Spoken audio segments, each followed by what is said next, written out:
Assalamualaikum warahmatullahi wabarakatuh. Perkenalkan, nama saya Farhansa Ramadan dari kelas R1B.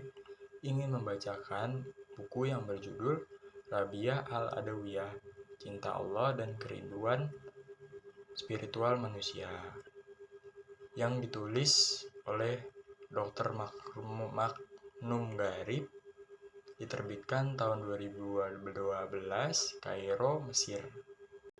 Bismillahirrahmanirrahim. Alhamdulillahirabbil alamin. Wassalatu wassalamu ala asyrofil anbiya'i wal mursalin Sayyidina Muhammadin wa ala alihi washabihi ajmain. Amma ba'du. Kisah kesufian Rabiah al-Adawiyah dan gelora cintanya kepada Allah.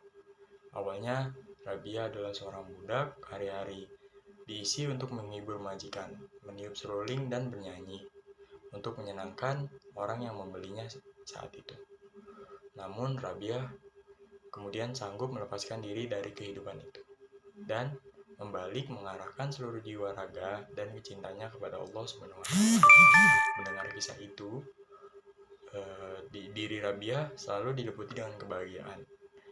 Ketika menonton beberapa film mengisahkan kehidupan Rabiah, imajinasi saya menembus batas-batas masa lalu, tergambar dalam arti sosok perempuan yang awal kehidupannya larut kelalaian dan jauh dari nilai-nilai agama. Namun, percikan-percikan kudus menyapanya dan mengantarkannya menuju cahaya hidayah. Rabiah tenggelam dalam cahaya itu. Ia menyandungkan rasa cinta yang tak tertandingi. Boleh cinta siapapun, yaitu cinta kepada Sang Maha Pencipta yang Maha Agung. Pencipta segala yang pada Maha Agung, Sang Penggenggam segala kuasa. Saya mengagumi Rabiah Al-Adawiyah, mengagumi perjalanan hidupnya, sikap zuhudnya, cintanya yang mendalam kepada Tuhan, serta syair-syairnya yang mengungkapkan rasa cinta tersebut.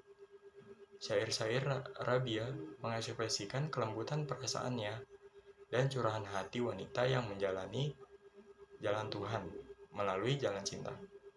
Cinta yang membuka pintu-pintu langit, cinta yang melingkan mata dari pandangan dunia fana. Rabiah menyertu Tuhannya dari relung terdalam hatinya. Buku ini memperdalam tentang kisah Rabiah. Kita lanjut. Tak ada yang diinginkan Rabiah selain cinta Tuhannya. Penghuni muka bumi hanyalah tanah yang kelak akan menjadi tanah kembali.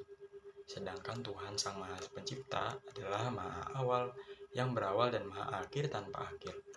Namun sayang, di tengah kekaguman terhadap Rabiah setelah saya membaca buku ini, karya klasik dan buku-buku yang mengkaji sosoknya, saya mendapati banyak sejarah hidupnya yang dipenuhi kisah-kisah, mitos, dan cerita-cerita yang dibuat berisi sesuatu yang tak masuk akal sama sekali.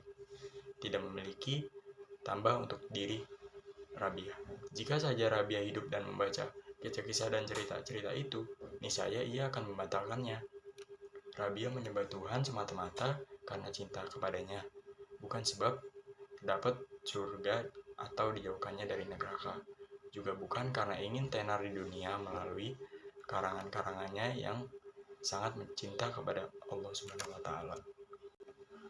Perjalanan hidup Rabiah Al-Adawiyah, cintanya kepada Allah dan tradisi suluknya dalam khazanah spiritual Islam, menjadikannya imam dalam laku spiritual ini. Wilayah bagi seseorang yang ingin mengenal Allah dan merajut kedekatannya dengannya melalui ketaatan dan jalinan cinta, sehingga jiwanya naik ke angkasa yang terbang dengan dalam benak. Tidak berlebihan jika itu, Khalil Khan menyatakan Rabiah adalah ahli ibadah terbaik pada zamannya. Kabar mengenai kesolehan dan ibadahnya teramat masyhur. Satu hal yang pasti, kisah-kisah kewujudan ini sangat pantas menyertai langkah kita dalam menjalani kehidupannya, agar dapat menjadi pengingat dan pengerem saat diri kita mulai terlampau jauh atau sudah tidak jalan lurus lagi. Bahkan saat berpisah dengan buku ini, kata zuhud seakan terus mengekor kemanapun saya melangkah. lalu bergema berulang-ulang di dalam hati dan pikiran saya mulai terfokus memikirkan duniawi.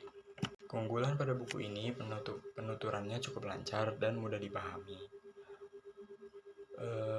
Kekurangannya pada buku ini pun bahasanya masih banyak bahasa-bahasa lama atau mungkin bahasa yang tidak kita mengerti. Namun entah keunggulan ataupun kekurangan dari buku ini, mengingat isi identik dengan di buku ini adalah kehidupan sufi dan tasawuf. Maka tentu saja membutuhkan sedikit kecermatan ekstra untuk memaknai maksud kandungannya. Kita mungkin masih terlalu jauh untuk mencapai derajat ibadah Rabi'ah al-Adawiyah atau keimanannya dan ketakwaannya sebanyak kaum sufi. Namun, kisah hidup dan ketaatan mereka masih bisa kita menjadikan panutan untuk dicontoh dan melakukan ketaatan-ketaatan Rabi'ah al-Adawiyah yang bisa kita contoh di kehidupan ini. Melalui kisah-kisah buku ini menyadarkan kita akan pentingnya beribadah dan mencontoh keteladanan Rabi'ah al-Adawiyah. Sebagai penutupan dari buku ini, saya Farnasa mohon pamit. Maaf bila ada salah kata. Wassalamualaikum warahmatullahi wabarakatuh. Terima kasih.